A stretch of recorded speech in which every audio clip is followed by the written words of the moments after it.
그래서 오늘 할 얘기는 일단 조정 때 매수하는 것 관련, 그리고 니오 관련 그 정도를 얘기를 하려고 해요. 그 다음에 이제 시간 있으면 나머지 빅테크들, 주가 흐름 뭐 그 정도로 얘기를 하려고 합니다.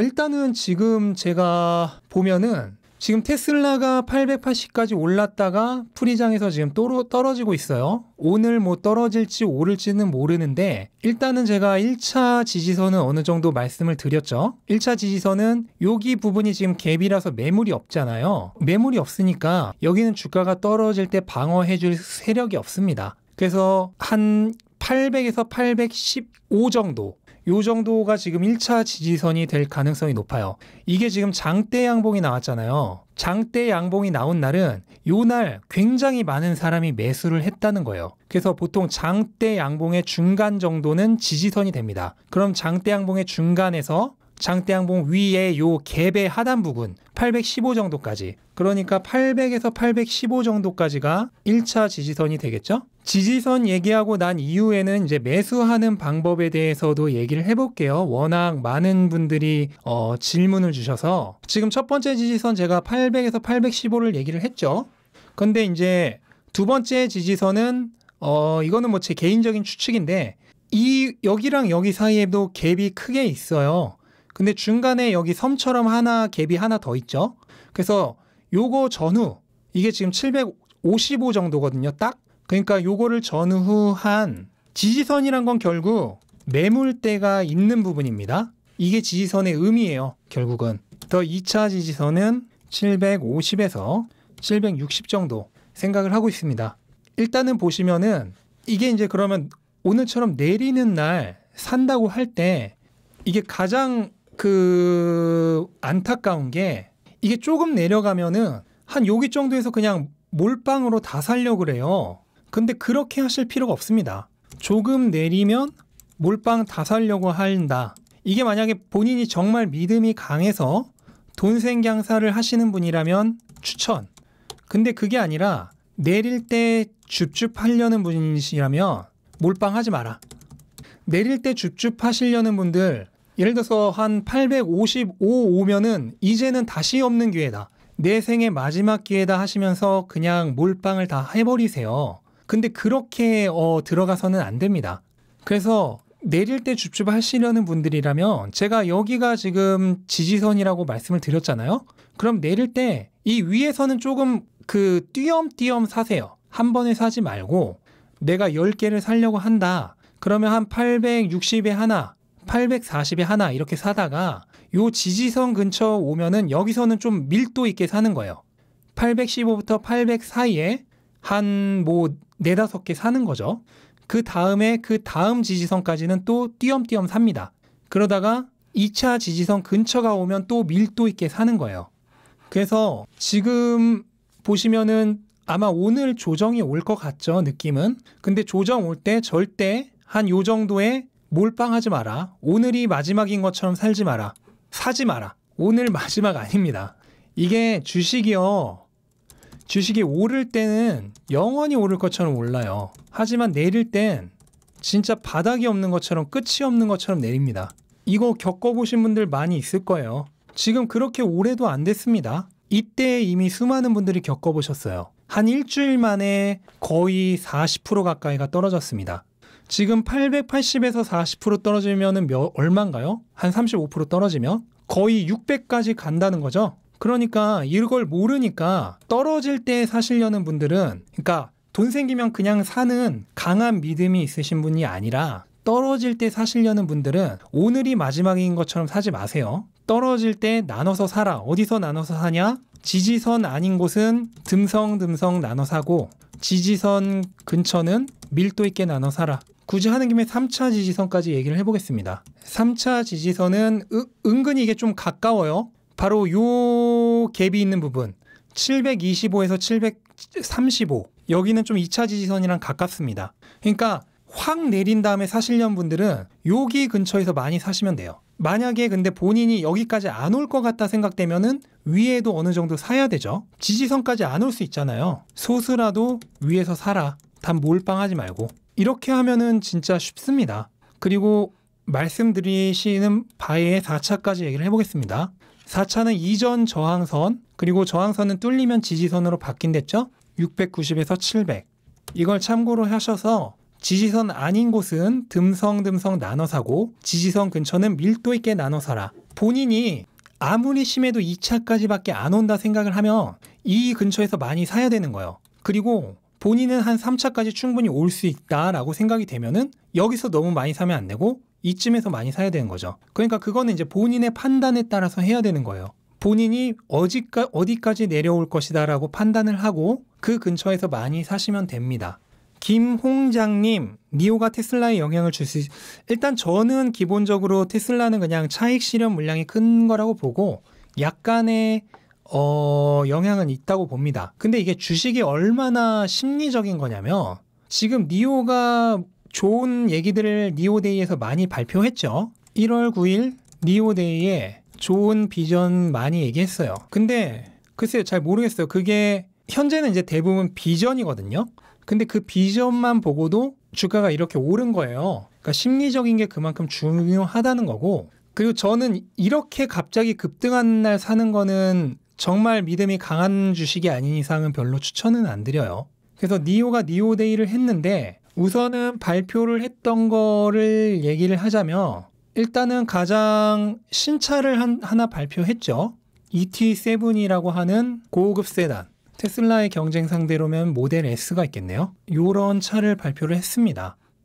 근데 이제 이거가 좋아서 올랐다기보다는 배터리를 발표를 했어요. 그래서 배터리가 니오는 원래 이제 교체식 배터리인데 이제 기존에 보통 나와 있던 애들은 70kWh 또는 84kWh 이런 애들이에요. 근데 이런 애들 뭐 대부분 뭐 500kW, 600kW밖에 못 갑니다. 그런데 이번에 뭐를 발표했냐면 120kWh의 전고체 배터리를 2022년 말에 낼 거라고 발표를 했어요. 근데 이거는 일단은 걔네들의 희망이고 니오의 희망이고, 이거를 하면은 기존 차량들도, 그러니까 500에서 600까지밖에 못하던 애들도 900km를 갈 수 있게 돼요. 그리고 교체식 배터리는 5분 이내 교체 완료. 테슬라는 완충하는데 거의 4-50분 걸리나요? 니오의 이 교체식 배터리는 5분 이내 교체 가능. 그리고 현재 177개의 스왑 스테이션, 교체소가 있는데 이거를 1년 내에 500개로 늘리겠다. 이런 거를 얘기를 했습니다. 테슬라 슈퍼차저 4-50분 맞죠? 그러니까 엄청난 거죠? 이대로만 된다면. 근데 이게 뭐냐면은 웃긴 게 니오는 오는 2020년까지 1100개의 배터리 교체소를 만들 계획이다. 근데 이게 언제 뉴스냐면 2017년 12월 17년 말에 20년까지 1100개 만들 것, 현실은 177개. 요거를 꼭 아셔야 돼요. 그러니까 과거에 그 기업이 본인들이 얘기한 거를 얼마나 지켜왔는지를 이거를 꼭 보셔야 합니다. 20년까지 1100개 만든다고 17년 말에 얘기했는데 177개밖에 못 만들었어요. 그러면은 이거 500개로 1년 내에 만드는 거 가능하냐는 거죠. 그럼 여기서 테슬라를 한번 볼게요. 2달 만에 30% 가까이 충전 스테이션을 늘렸어요. 테슬라는 700번째 슈퍼차저 스테이션을 만들었는데 이게 불과 11월 달만 해도 500번째를 만들었었습니다. 여기에 써있지는 않은 것 같은데 테슬라는 11월에 500번째 슈퍼차저 스테이션 만들었는데 2달 만에 700번째 만들었습니다. 그러니까 이렇게 본인들이 얘기한 거를 실제로 지키는 회사가 있고 그거를 지키지 않는 회사가 있어요. 그러니까 이거를 투자를 하시려는 분들은 과거에 그 회사랑 그 CEO가 본인들이 얘기한 거를 얼마나 지켜왔는지를 반드시 확인해야 됩니다. 그리고 이 ET7이라는 고급 세단에 대해서 좀 얘기를 하자면 일단은 70kWh의 기본 배터리를 달고 나오는 가장 기본 모델이 44,800위안, 448,000위안. 꽤 비싼 겁니다. 이거 꽤 비싼 거예요. 지금 달러로 치면 거의 7만 불 정도입니다. 꽤 비싼 고급 차량이에요. 제로백도 3.9초입니다. 성능도 좋고 고급 차량인데 모델 S와 경쟁이죠. 모델 S와 경쟁인데 일단 중국에서 지금 핫한 게 모델 Y잖아요. 그러니까 모델 Y랑 좀 비교를 해보자면 일단 모델 Y의 고급 모델 고급 모델 같은 경우에는 퍼포먼스 모델이죠. 37만 위안 정도로 일단은 ET7의 기본 모델보다는 좀 많이 쌉니다. 원래는 이제 모델 S가 경쟁이에요. 근데 이제 모델 Y가 핫하니까 모델 Y로 얘기를 하는 겁니다. 그리고 여기에는 77kWh의 배터리. 이거는 5.7만 불 정도. 이게 이제 70kWh짜리 기본 모델 같은 경우에는 500km를 가요. 그리고 모델 Y 퍼포먼스 모델의 77kW 배터리는 아무래도 배터리가 더 있으니까 10% 600km 정도 갑니다. 그리고 이제 얘보다는 이제 성능보다는 좀 더 경량한 모델이기도 하니까요. 그러니까 훨씬 작고 이제 가벼운 차이기 때문에 그런 거예요. 엄밀히 말해서 이제 동급은 아닙니다. 그리고 요거 기준은 중국 기준이지 그 미국에서 내놓은 키로수하고는 다릅니다. 미국에서 나오는 키로수는 EPA라고 해서 다른 거고 여기는 NEDC라는 걸 사용합니다. 니오가 이제 라이다 센서를 사용한다고 하죠. 얘입니다.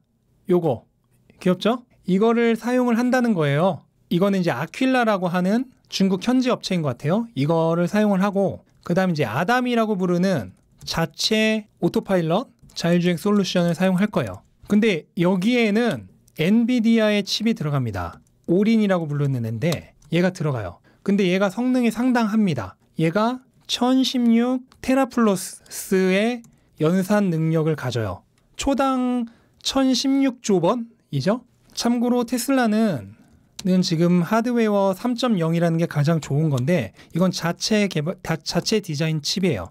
144 테라플러스입니다. 그러니까 테슬라보다 7배 정도 니오 ET7에 나오는 애가 성능이 더 좋은 거예요.